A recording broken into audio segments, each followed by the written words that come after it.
Well, welcome to our continuing program of rolling out the Kanban University Fellows. I am Todd Little, I'm chairman of Kanban University, and with me is Alexei Zheglov, who has been a fantastic contributor to the Kanban University program.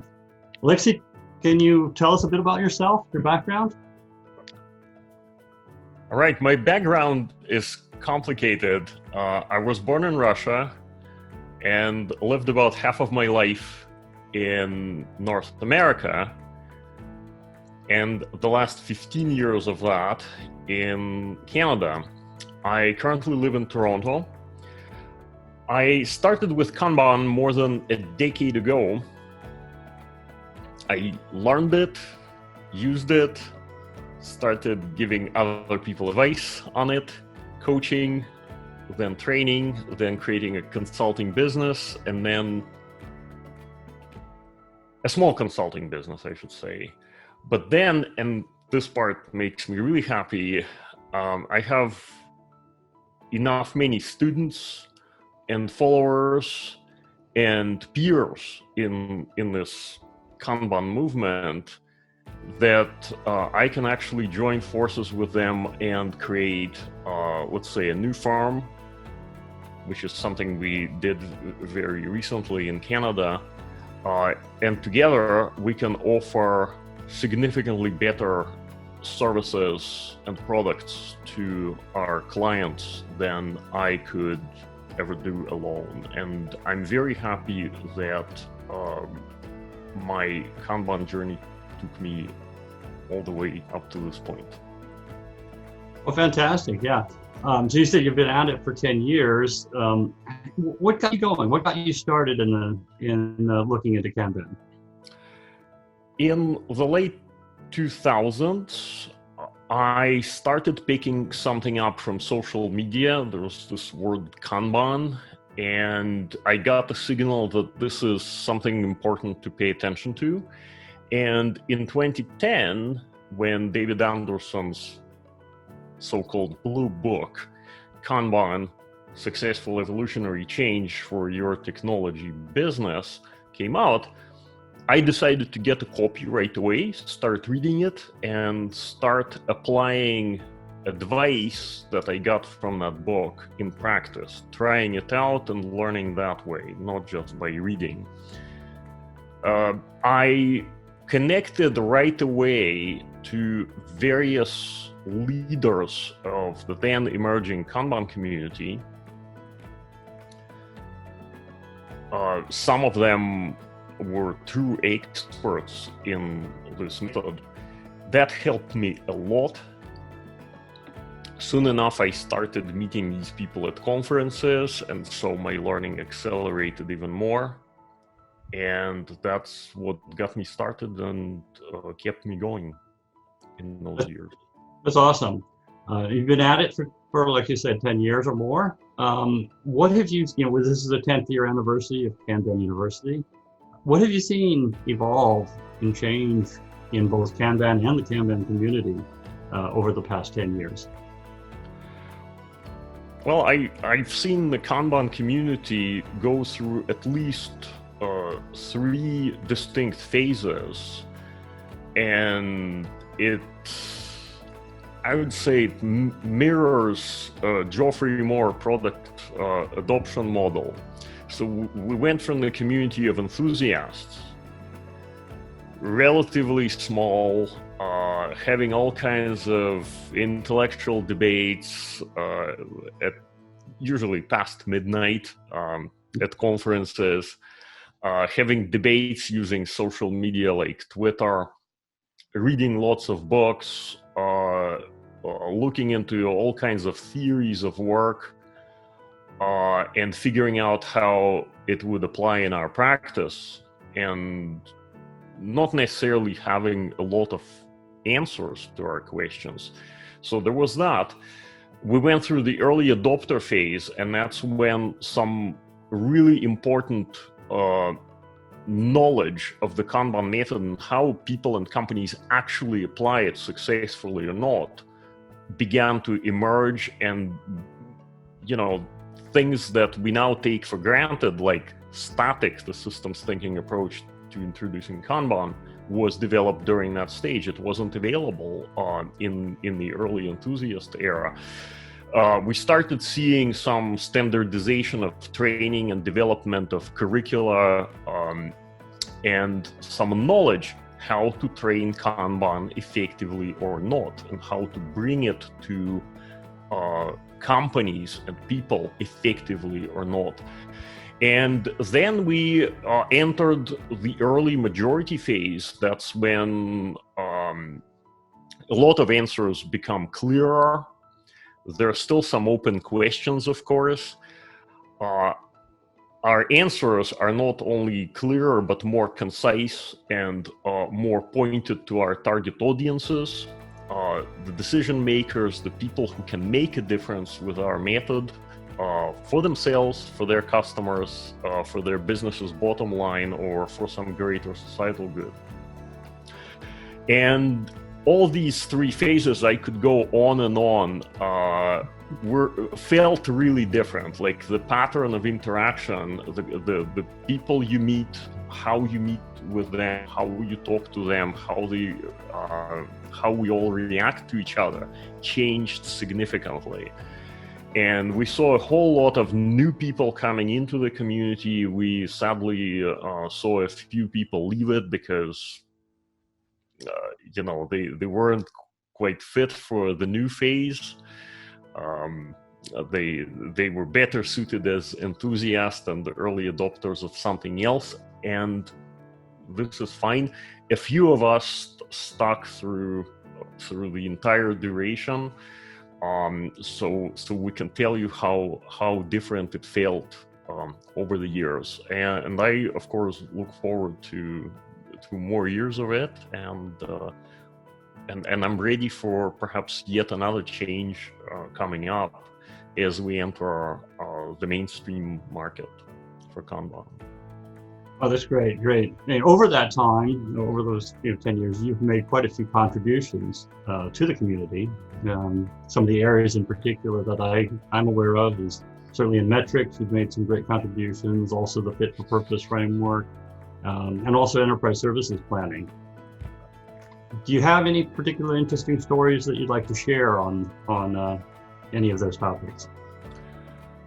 Well, I'm following a very important story right now, and we're all living through this story right now. It's the COVID-19 pandemic, and it actually surprised me how useful our tools, our concepts, our method are in understanding what is really going on. So, for example, when we talk about planning services, right? We can't really plan what will happen and when, right? You cannot predict when the next outbreak of infection will occur. But can you plan for your country or state or province to have capacity to run, let's say, 50,000 tests per day? Yes, you can. But it turns out it's not only enough to plan the quantity of it, it's also important to plan the how of it. Can you deliver these 50,000 tests with, let's say, 24-hour turnaround? Can you do it with a 12-hour turnaround?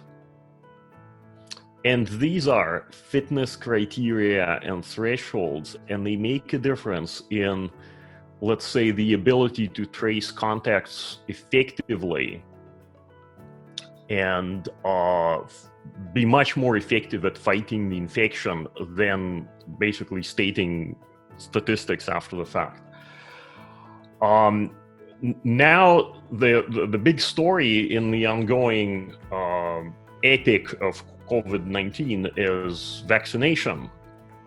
And we're already seeing that if you understand the basics of flow, which maybe you learned in the Kanban training class, then you see how, let's say, vaccinating 10 million people is not the same as making 20 million injections, right? Very much like delivering, let's say, 10 work items in a Kanban system is not the same as performing 20 or 30 tasks, right?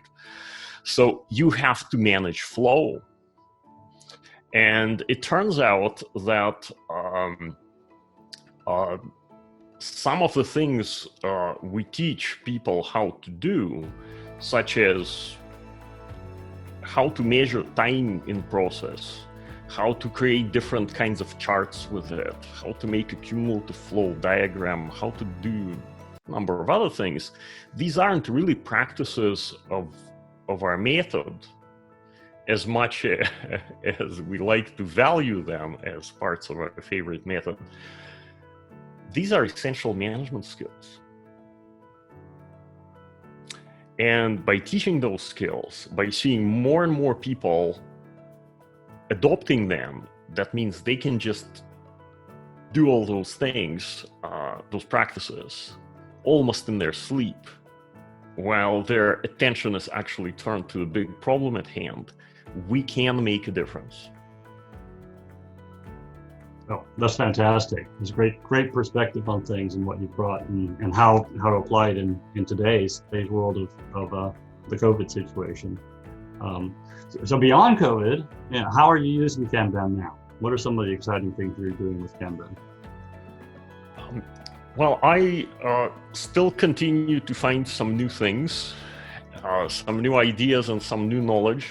So I do some amount of research, and I continue making some progress on flow metrics and understanding some of the mysteries of time between two very important moments that happen in almost every business process. The we promised moment, when we promise to deliver something to the customer, we decide to take some idea to the market. By the way, customers are also making a promise at the same time. They promise to take delivery from us. That's the important part that gets forgotten sometimes. So from this important moment to another important moment, which I like to describe as, here it is. So what does the time between these two moments look like? What are the key factors affecting it? And how our understanding and our actions around this time can affect various outcomes for our customers and our business and our employees. So I'm still researching some mysteries of this and still discovering some new knowledge. So that's one part of how I use Kanban nowadays. I also work on continuously simplifying concepts so that they can be presented to our clients, our customers, other trainers and coaches, using fewer and simpler plain English words, or plain language, more accurately speaking, so that if we have something complicated, it can be presented without formulas, without Greek letters, in mathematical formulas, and so on and so forth. So I could say something like, you solve this problem first and then you move on to the next, right? There is a mathematical formula to say the same, but I prefer a different way. So I constantly work on these kinds of things. And of course, continuing some work as far as consulting and training various clients, and continuing to develop our community members as competent expert coaches, consultants, trainers, and managers. That's great, yeah. And speaking of that community, what are some of the things you value the most about the Kanban community? I value that it's pretty resilient, And even despite the crisis that we're going through right now, it is able to produce some new knowledge. It is able to provide actionable guidance and help people achieve better results in what they do. Oh, that's great. Yeah. I mean, I certainly look forward to the time we can get together and participate in a Kanban leadership retreat and work through some of these ideas and take them a little further. So thank you so much, Alexei. Any final words you'd like to leave us with? Yes, I'd love to go to a leadership retreat whenever it's possible. Travel planning is very difficult right now, as you know, but keeping fingers crossed for maybe 2022 when we can have our conferences and leadership gatherings again. Thank you. We really appreciate it.